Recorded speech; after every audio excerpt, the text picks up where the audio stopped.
Tiago capítulo 2. Eu li assim, alguns trechos do capítulo 1. Eu estou falando sobre obediência. Obediência à palavra. Tiago capítulo 2, a partir do verso 1. E eu vou ler até o verso 9. Olha o que diz. Meus irmãos, como crentes em nosso glorioso Senhor Jesus Cristo, não façam diferença entre as pessoas. Não façam acepção de pessoas, tratando-as com favoritismo. Nós somos mestres em agir dessa forma. Chegou alguém que tem um título, que tem um cargo, que tem um nome, ou então que tem uma gravata, um terno, nós tratamos aquela pessoa com excelência. Chegou um pobre, um pé no chão, a gente trata ele de qualquer maneira. Nós somos assim. Somos assim. Você vai receber uma pessoa muito importante na sua casa. Você vai receber uma pessoa, sei lá, da política, um médico, alguém que tem proeminência na sociedade. O que você vai fazer? Eu vou pegar o que eu tenho de melhor, pastor. As minhas baixelas, os meus talheres melhores que eu tenho guardado aqui, ó, na minha prateleira. E quando chega o pobre, o pedreiro, o peão na sua casa? Não, eu dou qualquer coisa para ele. Não façam acepção entre as pessoas. Não trate ninguém com favoritismo. E aí Tiago dá um exemplo assim, muito prático. A partir do verso 2 ele fala assim, olha, suponham que na reunião de vocês, entre um homem com anel de ouro e roupas finas, e também entre um homem pobre com roupas velhas e sujas.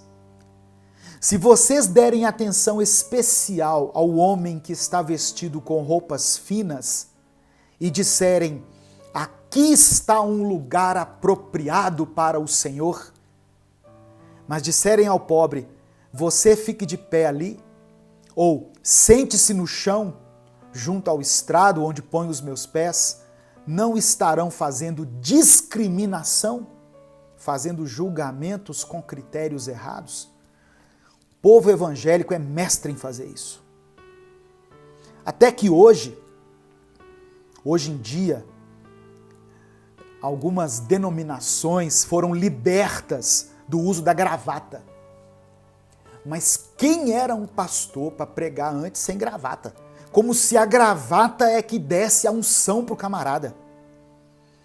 Eu já cheguei em igreja para pregar, irmãos, normal assim, igual eu tô aqui, ó, camisa de manga, de botão, só que estava muito calor, eu não ia colocar um terno, uma gravata. E eu cheguei, aí a pessoa responsável pela igreja veio, viu o carro parando, né, na porta ali, eu e um discípulo, um amigo, aí ela olhou para nós assim e falou assim, mas cadê o pastor? Aí eu falei, sou eu, ué. Aí eu percebi aquele olhar assim, de cima a baixo, sabe, na minha roupa. Eu senti ali uma discriminação por causa da roupa que eu estava usando. Como se o terno, a gravata, fosse me conceder alguma unção. Vocês estão entendendo? Como se isso fosse trazer alguma virtude, algum benefício para mim. Título não traz autoridade nenhuma se você não estiver vivendo aquilo que você prega. Isso é que dá unção. Depois que Jesus pregou o Sermão do Monte, o texto da Bíblia, a mensagem, diz que ele foi aplaudido. As pessoas ficaram maravilhadas, porque ele ensinava como quem tinha autoridade.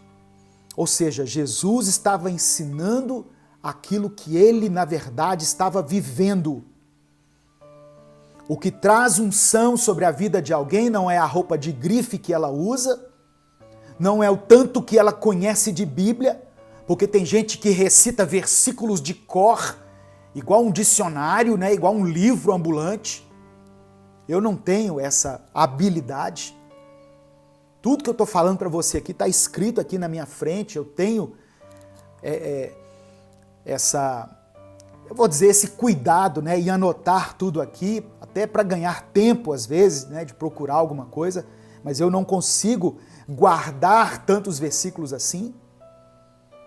Mas eu sei que não é isso que me dá mais ou menos unção, não é isso que faz com que eu seja mais ou menos usado ou usada por Deus, mas sim o fato de eu estar vivendo aquilo que eu estou pregando.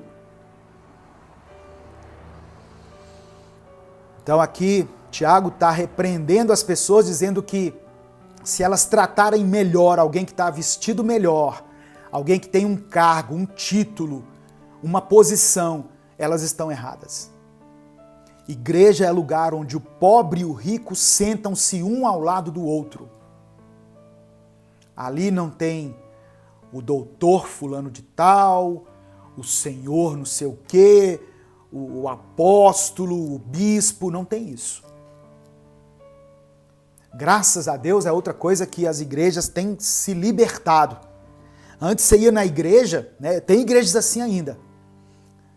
Aí lá na frente tem aquelas cadeiras de couro, né, parecendo um trono. Ali não, ali é onde os pastores vão sentar, né? E os irmãozinhos? Não, os irmãos sentam no banco de madeira. Senta naquelas cadeiras de plástico, que de vez em quando abre as pernas, né? Quando tem um mais pesadinho em cima dela, abre as pernas. Isso mesmo, Josiane, todos nós somos iguais. Aos olhos do Senhor, todos nós somos iguais. Todos nós somos miseráveis pecadores. Não temos em nós nenhuma diferença. E Tiago fala no verso 4, vocês estão fazendo discriminação, fazendo julgamentos com critérios errados.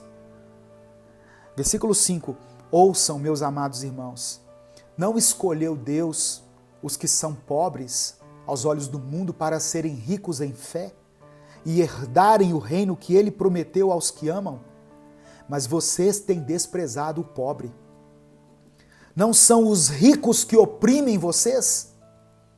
Não são eles os que os arrastam para os tribunais? Não são eles que difamam o bom nome que sobre vocês foi invocado? Se vocês de fato obedecerem à lei real encontrada na Escritura que diz, ame o seu próximo como a si mesmo, estarão agindo corretamente. Mas se tratarem os outros com favoritismo, com acepção, estarão cometendo pecado e serão condenados pela lei como transgressores. Meu Deus. Tem gente falando, o Fagner está falando ali, ó, ainda vejo muito isso, é triste. É verdade, meu irmão.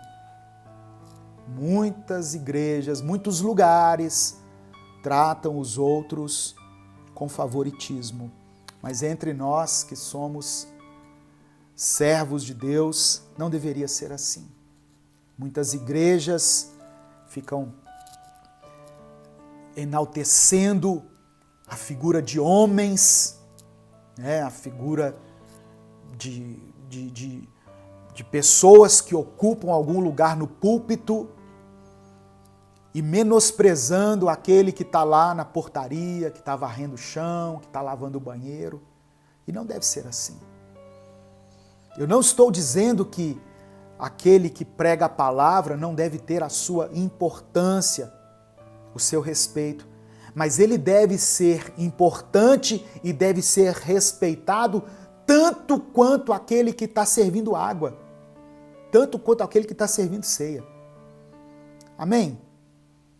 Quantos estão entendendo, digam amém. Coloca aí no seu comentário aí, no nome de Jesus. Aí eu pulo, irmãos, para o versículo 14 ao verso 17, né? Já estamos caminhando para o final aqui desse ensinamento. que diz assim, olha, Tiago capítulo 2, do verso 14 ao verso 17. Amigos, vocês acham que chegarão a algum lugar apenas ouvindo, sem partirem para a prática? Falar sobre fé prova que alguém tem fé? Por exemplo, eu gosto de Tiago que ele vai no exemplo, ele vai na prática. Olha o que ele fala. Por exemplo, se você encontra um velho amigo desempregado e em situação difícil e vendo suas lutas, você diz, meu amigo, Deus te ajude, Deus te abençoe, e depois vai embora sem nem lhe oferecer nada, aonde isso o leva? Não é óbvio que falar de Deus sem atitude coerente não tem o mínimo sentido? Outra coisa aqui que tem a ver com obedecer a palavra. Você está sabendo de alguém que está numa dificuldade financeira, que está desempregado, alguém que tem família, que está com conta de luz atrasada, conta de água atrasada, que está passando por uma dificuldade na sua casa, e você simplesmente fala com ele assim, Deus te ajude, Deus te abençoe. Amém, Deus ajuda, Deus abençoa, mas muitas vezes Deus quer usar a sua vida para abençoar. É a sua vida que Ele quer usar como um canal de bênção.